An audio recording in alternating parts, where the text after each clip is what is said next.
காரணமான தமிழக வெற்றி கழகத்தின் தலைவரான விஜய் ஒரு அறிக்கையை வெளியிட்டிருக்காங்க. ராகுல் காந்தி கைது செய்யப்படுறதுக்கு கண்டனங்களை தெரிவிச்சிருக்காங்க. ஸோ அதை பற்றி தான் இந்த வீடியோவில் பார்க்க போகிறோம். நமது நாட்டின் ஜனநாயகம் வலுவாக நிலைத்திருக்க வேண்டுமானால் சுதந்திரமான மற்றும் நியாயமான தேர்தல்கள் நடைபெறணும் அப்படின்னு சொல்கிறாங்க. அண்மையில் மக்களவை எதிர்க்கட்சி தலைவர் திரு ராகுல் காந்தி தலைமையில் நாடாளுமன்ற எதிர்க்கட்சி உறுப்பினர்கள் தலைமை தேர்தல் ஆணையம் நோக்கி ஊர்வலமாக சென்றபோது கைது செய்யப்பட்ட நிகழ்வு ஜனநாயகத்தின் அடிப்படை உரிமைகள் குறித்து ஆழ்ந்த கேள்விகளை எழுப்புது அப்படிங்கிற கேள்வி கணைகளை தொடுத்திருக்காங்க.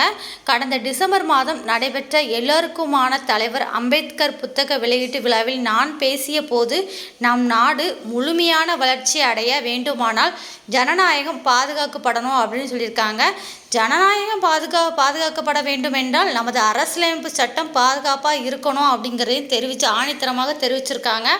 அந்த நேரத்தில் ஜனநாயகத்தின் உயிர் நாடியாக இருப்பது சுதந்திரமான மற்றும் நியாயமான தேர்தல்கள் என்பதை அழுத்தமாக பதிவு செஞ்சிருந்தாங்க. மேலும் தேர்தல் ஆணையர்களை ஒருமித்த கருத்தின் அடிப்படையில் தேர்ந்தெடுப்பது அவசியம் என்று விஜய் அவர்கள் வலியுறுத்தியிருக்காங்க. பீகாரில் வாக்காளர் பட்டியலில் சிறப்பு தீவிர திருத்தம் நடைபெற உள்ளதாக தகவல் வெளியானதும் அந்த நடைமுறை ஜனநாயக உரிமைகளை கேள்விக்குறியாக்கும் என்று தமிழக வெற்றி கழகம்தான் தமிழ்நாட்டில் இருந்து முதலாக குரல் எழுப்பியது அப்படிங்கிறத விஜய் அவர்கள் தெரிவிச்சிருக்காங்க. ஜனநாயகத்தின் மீதான மக்களின் நம்பிக்கையை நிலைநிறுத்த தேர்தல்கள் மற்றும் சுதந்திரமான மற்றும் நியாயமான முறையில் நடைபெறுவது உறுதி செய்யப்படணும் அப்படிங்கிறதையும் சொல்லியிருக்காங்க. இது நமது நாட்டின் எதிர்காலத்திற்கு மிகவும் அவசியமானது ஒன்று அப்படிங்கிறத குறிப்பிட்டிருக்காங்க. ஸோ விஜய் அவர்கள் சொன்னதுக்கு உங்களுடைய கருத்து என்னங்கிறத கீழே கமெண்ட்